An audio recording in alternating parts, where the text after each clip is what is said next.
I'm getting married. My sister Melissa's voice echoed through the phone, high-pitched with excitement. I clutched my coffee mug tighter, forcing enthusiasm into my voice. That's wonderful. Congratulations. Josh proposed last night at Le Cirque. It was perfect. Down on one knee, champagne, the whole works. Mom's already talking about booking the plaza for next spring. Of course she was. Our mother had been planning Melissa's eventual wedding since she was in kindergarten.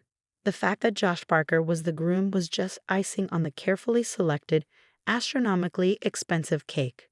Josh Parker, my ex-boyfriend. The man I dated for 2 years in college before he mysteriously broke things off, only to start dating my sister 3 months later. I'm so happy for you both, I lied, watching my reflection in the kitchen window. At 32, I still got carded at bars and mistaken for a college student. Melissa called it my curse. Being the pretty sister while she was the smart one. As if you couldn't be both.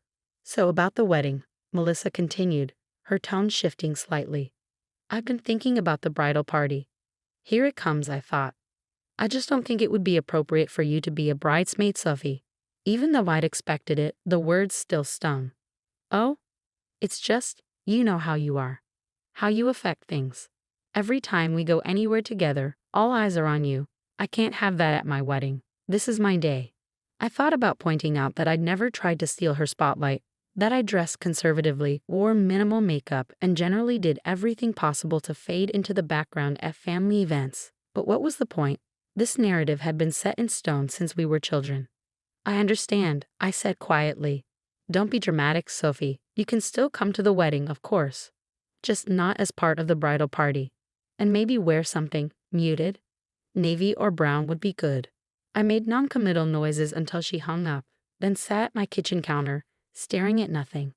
My cat, Oscar, jumped up and head-butted my arm, demanding attention. At least you love me regardless of how I look, I murmured, scratching behind his ears. The next few months were a blur of wedding preparations that I watched from the sidelines. Mom called daily with updates, mostly to tell me what I shouldn't wear or do at the ceremony. No bright colors, she insisted. And maybe you could cut your hair. Something less attention-grabbing. I looked at my perfectly normal shoulder-length brown hair in the mirror and wondered, not for the first time, if my entire family was slightly insane. The real bombshell dropped 6 weeks before the wedding. I was grading papers. I taught English at the local high school when my phone lit up with a text from an unknown number. You need to see this. Your sister isn't who you think she is. Attached were screenshots of text messages between Melissa and Josh, recent ones, very explicit ones. The problem? They were from 2 years ago, when Josh was still dating me. My hands shook as I scrolled through message after message. The timestamps didn't lie. While I was planning our future together, Josh had been sleeping with my sister. Their relationship hadn't started after we broke up. It had been the reason we broke up. More texts followed from the anonymous number, pictures of them together at a hotel, date stamp receipts, email exchanges. Someone had compiled a thorough record of their betrayal. Who is this? I typed back. Josh's ex before you. Found all this while cleaning out old hard drives. Thought you deserved to know. I sat there for a long time, Oscar purring in my lap, looking at the evidence of my sister's betrayal. Not just the affair, but the years of lies that followed. The family dinners where they'd played the perfect couple while I nursed my broken heart. The sympathetic looks from relatives who thought I just couldn't keep a man while my brilliant sister had landed him. The next day, I got a call from my mother. Sophie, darling, about the wedding. Melissa's having second thoughts about inviting you at all. I clutched the phone tighter. What? Well, she's worried you might make a scene. You've been acting strange lately, distant. And you know how you can get emotional. I thought about the screenshots sitting in my phone. About years of being gaslit and marginalized by my own family. About the perfect wedding being planned for my sister and the man she'd stolen from me. Don't worry, Mom, I said calmly. I promise I won't do anything to ruin Melissa's perfect day. I spent the next few weeks quietly preparing. I didn't protest when the wedding invitation was rescinded. Didn't argue when Melissa told mutual friends I was too jealous of her happiness to attend. I just smiled and focused on my work and adopted another cat, a beautiful white Persian I named Lady. But every night, after my students' papers were graded and my cats were fed, I worked on my plan. I had evidence of a years-long deception. The question was, what would hurt more, revealing it before the wedding and stopping the ceremony, or waiting until after they'd said their vows?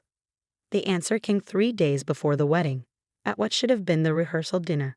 I wasn't invited, of course, but the screenshots from that evening found their way to my phone anyway. Melissa, radiant in a designer dress, toasting her perfect love story. Josh, handsome in his tuxedo, describing how he'd known she was the one from the moment they met, conveniently leaving out that he'd been dating her sister at the time. And then the final straw, my mother's speech about how Melissa and Josh were meant to be and how wonderful it was that they found each other at the right time. I looked at my cats, curled up together on my couch, then at the stack of evidence on my coffee table. What do you think? I asked them, before or after? Oscar yawned. Lady blinked her blue eyes lazily. I picked up my phone and started making calls. If I was going to crash a wedding, I was going to do it right. 2 days before the ceremony, I visited my favorite salon.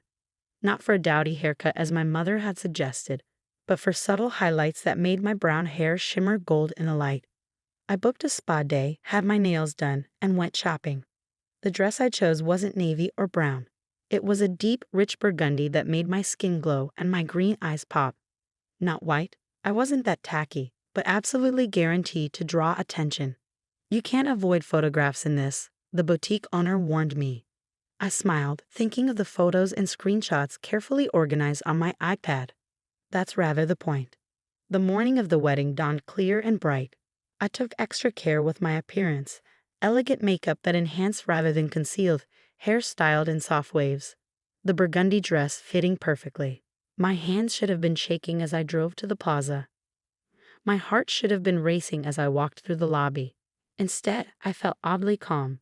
Years of being the family scapegoat, the pretty face without a brain, the emotional one who couldn't be trusted not to make a scene. It all led to this moment. I checked my reflection one last time in a gilded mirror. Ready or not, I whispered to myself, here comes the truth. The security guard at the ballroom door started to stop me. My name had been removed from the guest list. But then my mother's personal assistant spotted me. Sophie. Janet's eyes widened at my appearance. You're not supposed to be. I know, I said smoothly, but I have something important to contribute to the ceremony. You might want to find a good seat. She started to protest, but I was already moving past her into the ballroom. Heads turned as I walked down the aisle, whispers following in my wake. I caught a glimpse of my mother's horrified face, of Josh's sudden pallor, of Melissa's fury as she spotted me from the bridal preparation room door. I took a seat in the front row, directly opposite where my parents would sit, and waited. The truth, like my burgundy dress, was about to make quite an entrance. Part 2. The wedding planner tried to approach me twice, no doubt to ask me to leave, but something in my calm demeanor seemed to unsettle her. My mother was frantically whispering with my father near the entrance, shooting worried glances in my direction. I smiled serenely and opened my clutch, checking that my iPad was ready. The string quartet began playing right on schedule. Guests settled into their seats, the excited murmur of conversation filling the ornate ballroom. I could hear snippets of whispered speculation about my presence, about my dress, about what drama might unfold. Josh appeared at the altar, handsome in his tuxedo but noticeably pale.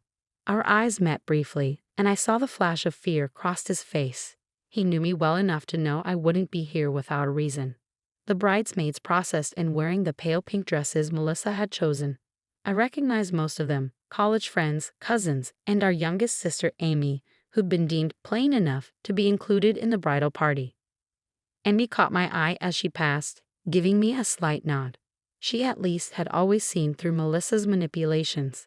Then the music changed to the bridal march and everyone stood. Melissa appeared in the doorway on our father's arm, resplendent in a custom Vera wine gown that probably cost more than my yearly salary. She looked beautiful, I had to admit, right up until she spotted me and her face contorted with barely concealed rage. I remained seated as she passed, earning more whispers from the crowd. Let them whisper. They'd be doing much more than that soon enough. The ceremony began traditionally enough. The officiant spoke about love and commitment, about honesty and trust. Each word seemed to hang in the air like an accusation. When he reached the familiar "speak now or forever hold your peace" line, I saw my mother tense, probably expecting me to jump up with some emotional outburst. But I waited. This wasn't the moment. Melissa and Josh exchanged their vows. Beautiful, heartfelt promises of faithfulness and devotion that made me want to laugh at the irony. They exchanged rings. They were pronounced husband and wife. It was only after their first kiss as a married couple, as they turned to face their guests with triumphant smiles, that I stood up. "I'd like to offer my congratulations," I said clearly, my voice carrying in the sudden silence. "And I have a special presentation for the happy couple." Before anyone could stop me, I pulled out my iPad and connected it to the ballroom's professional AV system. Courtesy of a very helpful tech I'd befriended during my preparation, the giant screens meant for displaying wedding photos flickered to life. "Sophie, don't you dare," Melissa started, but it was too late. The first screenshot appeared. A text conversation between her and Josh from exactly 3 years ago. The timestamp was clearly visible. "Josh, miss you already. Last night was amazing, Melissa. We have to be careful. Sophie suspects something. Josh, I'll break up with her soon. Just need to find the right moment. Melissa, make it believable. We can't start dating too quickly after." The crowd gasped. I clicked to the next image. Photos of them together at a hotel, dated 2 weeks before Josh broke up with me. Then email exchanges. Hotel receipts. A 2-year trail of deception laid bare. Since the bride and groom chose to rewrite their love story, I said into the shocked silence, I thought everyone should know the original version. How they really found each other, while Josh was still dating me. Chaos erupted. Melissa was screaming something about security, but her voice was drowned out by the reactions of their guests. Josh's parents, who had never quite warmed to Melissa, were on their feet demanding explanations. My mother had collapsed into her chair, while my father stood frozen, staring at the evidence of his favorite daughter's betrayal. "You crazy bitch," Melissa shrieked, starting toward me with her bouquet raised like a weapon. "You're just jealous. You've always been jealous." "Jealous?" I laughed, and the sound carried clearly through the stunned ballroom. "Of what?" "Your affair with my boyfriend. Your need to lie and manipulate to get what you want. The way you've made our entire family complicit in your deception." "It wasn't like that," Josh tried to interject, but I turned to him with a cold smile. "No. Should we show everyone the messages where you told me you needed space to find yourself, while you were actually finding your way into my sister's bed? Or maybe the ones where you two laughed about how stupid I was for not figuring it out sooner?" More screenshots appeared on the screens. The truth in black and white, impossible to deny or explain away.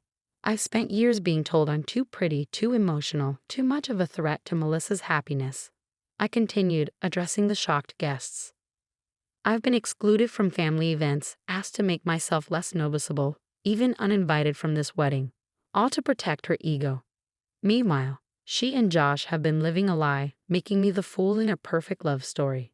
Amy had moved to stand beside me, her bridesmaid's bouquet discarded. "It's all true," she added quietly. "I caught them once before Sophie found out. Melissa threatened to ruin my college applications if I told anyone." The wedding planner was frantically trying to restore order, but it was too late. The perfect facade had cracked, and the ugly truth was spilling out for everyone to see.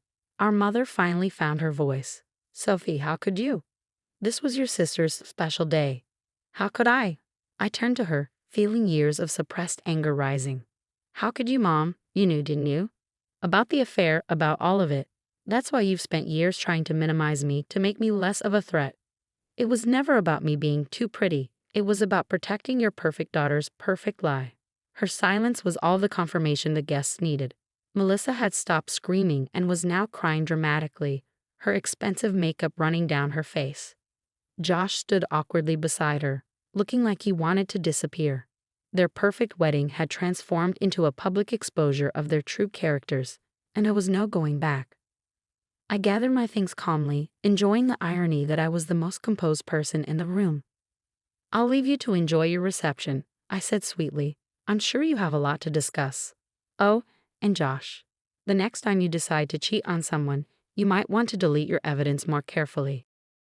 As I walked out of the ballroom, head held high in my attention-grabbing burgundy dress, I heard the chaos escalate behind me. Accusations, explanations, recriminations, the soundtrack of a carefully constructed lie finally falling apart. Amy caught up with me at the elevator. That was magnificent, she said, grinning as she kicked off her bridesmaid shoes. Want to get a drink? I thought you'd never ask. We ended up at a small bar a few blocks from the plaza, still in our wedding finery, sharing a bottle of champagne and years of pent-up stories about Melissa's manipulations. Amy had seen through it all but had been too young and powerless to do anything about it. Now, at 25, she was finally free to speak her truth too. What happened with the wedding gift you bought them? She asked, signaling for another bottle. I smiled. I donated it to a domestic violence shelter. Seemed more appropriate than letting them enjoy it. The aftermath was exactly what you'd expect. Melissa and Josh still got married. They could hardly back out after the very public exposure, but their perfect dream wedding was forever tainted by the truth. Many guests left before the reception, including Josh's parents, who were overheard saying they'd always known something wasn't right about how their son and Melissa got together. My mother didn't speak to me for 6 months, though I couldn't say I missed her attempts to dim my light. My father, surprisingly, reached out after a few weeks. We met for coffee, and he apologized for years of enabling Melissa's behavior. I always knew you were strong, he said, stirring his coffee absently. But I never realized how strong until today. I'm sorry we made you feel like that was something to be ashamed of. Melissa and Josh moved to Boston shortly after the wedding, unable to face the whispers and changed perceptions in our social circle. Last I heard, she was pregnant with their first child and still telling anyone who would listen that I made everything up out of jealousy. But the screenshots don't lie, and several wedding guests had recorded my presentation. The truth has a way of living on, especially in the digital age. Amy moved in with me temporarily after the wedding, finally breaking free from our mother's manipulative influence. We'd adopted a third cat, a scrappy rescue we named Truth, and started building the kind of honest, supportive relationship sisters should have. As for me, I'm still teaching English, still getting carded at bars, and still refusing to dim my light for anyone. My students sometimes ask why I smile when they're reading The Picture of Dorian Gray or studying themes of appearance versus reality in literature. If they only knew. Last week, I received an invitation to my cousin Kate's wedding. The note attached read, "Please wear whatever you want, the brighter the better." Some of us have learned from Melissa's mistake. I'm thinking of wearing red.